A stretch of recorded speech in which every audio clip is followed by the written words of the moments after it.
अर्जुन ने भगवान श्री कृष्ण से कहा, मुझे ये जानना है कि अच्छे लोगों के साथ हमेशा बुरा ही क्यों होता है, वहीं बुरे लोग खुशहाल दिखते हैं। अर्जुन के मुंह से ऐसी बातें सुनकर श्री कृष्ण मुस्कुराए और कहा, मनुष्य जैसा सोचता है और महसूस करता है वैसा कुछ नहीं होता है, बल्कि अज्ञानता की वजह से वो सच्चाई नहीं समझ पाता है। भगवान तुम्हारे कर्मों को नजरअंदाज कर रहे हैं, ये बिल्कुल भी सत्य नहीं है।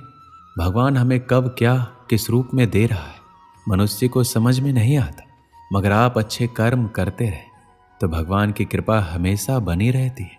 इसलिए अपने अच्छे कर्मों को बदलना नहीं चाहिए, क्योंकि इसका फल हमें इसी जीवन में मिलता है। इसलिए मनुष्य का फर्ज है कि वो हमेशा अच्छे कर्म करते रहे, क्योंकि श्री कृष्ण ने गीता में भी बताया है, किसी के द्वारा किया गया कर्म बेकार नहीं जाता, चाहे वो अच्छा हो या बुरा। आप कितने भी अच्छे कर्म कर लो, लेकिन समाज आपके बुरे कार्यों को ही सदैव याद रखता है। इसलिए लोग क्या कहेंगे ये सोचने से बेहतर है कि आप अपना कर्म करें। जन्म लेने वालों के लिए मृत्यु उसी प्रकार निश्चित है जितना कि मरने वालों के लिए जन्म लेना। इसलिए इस विषय पर शोक मनाना व्यर्थ है। गीता में कहा गया है, जो इंसान किसी की कमी को पूरा करता है वही सही अर्थों में महान होता है। तुम्हारे साथ जो हुआ वह अच्छा हुआ, जो हो रहा है वो भी अच्छा है, और जो होगा वो भी अच्छा होगा। गीता के अनुसार जिंदगी में हम कितने सही हैं और कितने गलत हैं ये केवल दो लोग ही जानते हैं, एक परमात्मा और एक दूसरी अंतरात्मा। जब तक शरीर है तब तक कमजोरियां तो रहेगी ही, इसलिए कमजोरियों की चिंता छोड़ो और जो सही कर्म है उस पर अपना ध्यान लगाओ। श्री कृष्ण अर्जुन से कहते हैं, तुम भला क्यों रोते हो?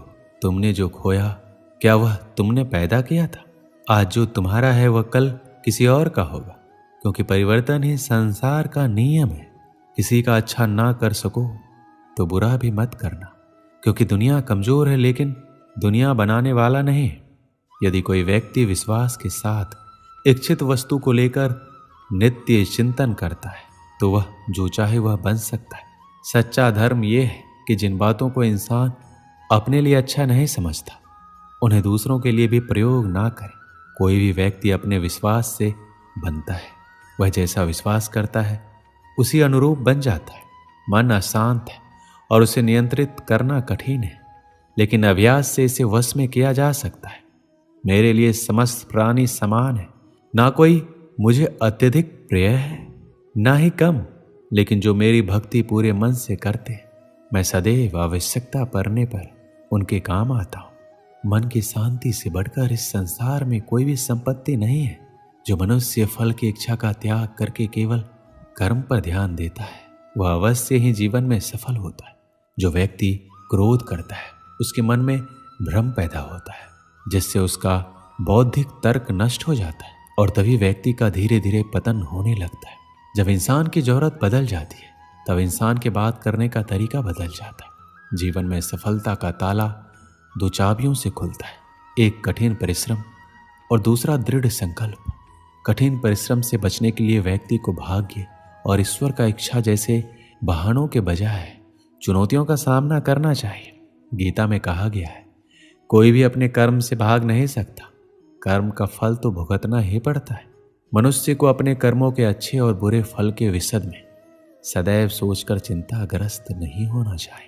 जो मनुष्य प्रतिदिन खाने, सोने और आमोद प्रमोद के कार्यों में लिप्त रहता है वह नियमित तौर पर योगाभ्यास करके समस्त क्लेशों से छुटकारा पा सकता है। जब इंसान अपने काम में आनंद खोज लेते हैं तब वह पूर्णता प्राप्त करते हैं। श्रीमद् भागवत गीता का मुख्य उद्देश्य मानव कल्याण करना है, इसलिए प्रत्येक मनुष्य को सदैव मानव कल्याण की ओर अग्रसरित रहना चाहिए। श्री कृष्ण कहते हैं, माफ करना और शांत रहना सीखिए, ऐसी ताकत आप बन जाओगे कि पहाड़ भी रास्ता देंगे। व्यक्ति को अपनी इंद्रियों को वश में रखने के लिए बुद्धि और मन को नियंत्रित रखना होगा। जो होने वाला है वो होकर ही रहता है और जो नहीं होने वाला है कभी नहीं होता। ऐसा निश्चय जिनकी बुद्धि में होता है उन्हें चिंता कभी नहीं सताती है। किसी भी व्यक्ति को ना तो समय से पहले और ना ही भाग्य से अधिक कुछ मिलता है, लेकिन उसे सदैव पाने के लिए प्रयत्नशील रहना चाहिए। इंसान हमेशा अपने भाग्य को कोसता है, ये जानते हुए भी कि भाग्य से भी ऊंचा उसका कर्म है, जिसके स्वयं के हाथों में है। व्यक्ति को आत्मज्ञान के माध्यम से संदेह रूपी अज्ञानता को समाप्त करना चाहिए। श्री कृष्ण कहते हैं, मैं उन्हें ज्ञान देता हूं जो सदा मुझसे जुड़े रहते हैं, जो मुझसे प्रेम करते हैं। सत्य कभी दावा नहीं करता कि मैं सत्य हूं, लेकिन झूठ हमेशा दावा करता है कि सत्य मैं ही हूं। परिवर्तन संसार का नियम है। समय के साथ संसार में हर चीज परिवर्तन के नियम का पालन करती है। हालांकि मैं भूत, भविष्य और वर्तमान काल के तीनों जीवों को जानता हूं, लेकिन मुझे वास्तव में कोई नहीं जानता। मनुष्य जिस रूप में ईश्वर को याद करता है, ईश्वर भी उसे उसी रूप में दर्शन देते हैं। सज्जन व्यक्तियों को सदैव अच्छा व्यवहार करना चाहिए, क्योंकि इन्हीं के पद चिन्हों पर समान व्यक्ति अपने रास्ते चुनता है। जो मनुष्य जिस देवता की विश्वास के साथ भक्ति करता है, मैं उस व्यक्ति को उसी देवता में दृढ़ता